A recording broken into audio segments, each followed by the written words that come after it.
નમસ્કાર મિત્રો, હું જયશ્રી પાલનપુરી. અત્યારે રાંધણછળ છે. હવે રાંધણછળ આપણે સાતમના દિવસે ઠંડુ ખાવાનું હોય છે, એટલે 2 દિવસ સચવાય ઠંડુ શાકભાજી બનાવવાનું હોય છે.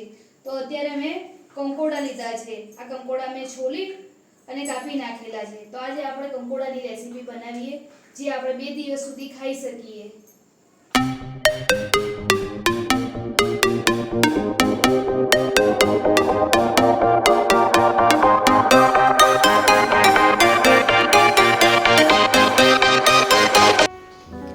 મિત્રો, હવે આપણે આ કંકોડા ધોઈ દઈએ છીએ.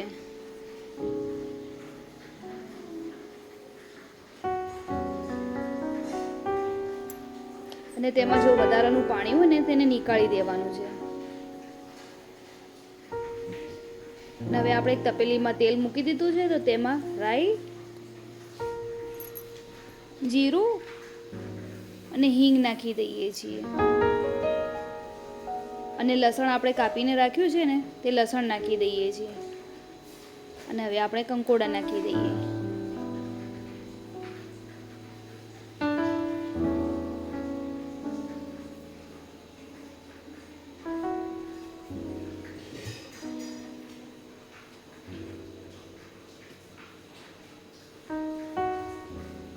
હવે કંકોડાને તેલમાં બરાબર હલાવી દઈએ.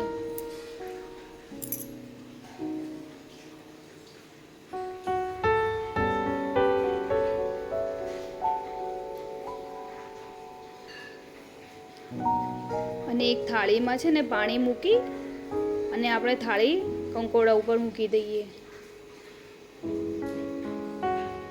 આ કંકોડા વગર દવા વગરના આવે છે, તો આપણા શરીર માટે બહુ સારા હોય છે, એટલે કંકોડા તો આપણે ખાવા જોઈએ. હવે આપણે ફરીથી કંકોડાને હલાવી દઈએ, ઉછાળી દઈએ અને તેને ચડવા દઈએ થોડી વાર. આપણે આ કંકોડા ઓલમોસ્ટ ચડી ગયા છે, તો આપણે હવે તેમાં મસાલો કરી નાખીએ. તો આપણે સ્વાદ અનુસાર મીઠું નાખી દઈએ એને. મરચું નાખી દઈએ આપણે સ્વાદ અનુસાર. હળદર નાખી દઈએ અને ધાણા જીરું નાખી દઈએ. અને આપણે એને ફરીથી ઉછાળી લઈએ, બરાબર હલાવી દઈએ. હવે આપણે છે ને તેને થાળી મૂક્યા વગર થોડું એમને ચડવા દેવાનું છે અને એને કડક થવા દેવાના છે.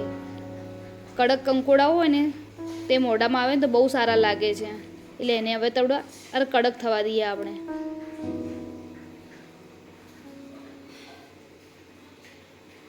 તો આપણે હવે તેને ખુલ્લા તાપે થોડી વાર ચડવા દઈએ.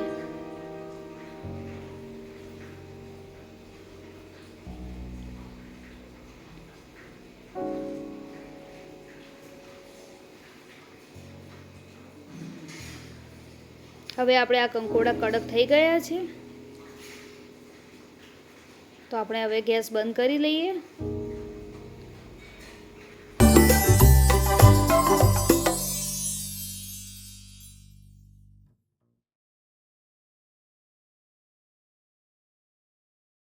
તમને અમારી આ કંકોડાની રેસીપી કેવી લાગી છે?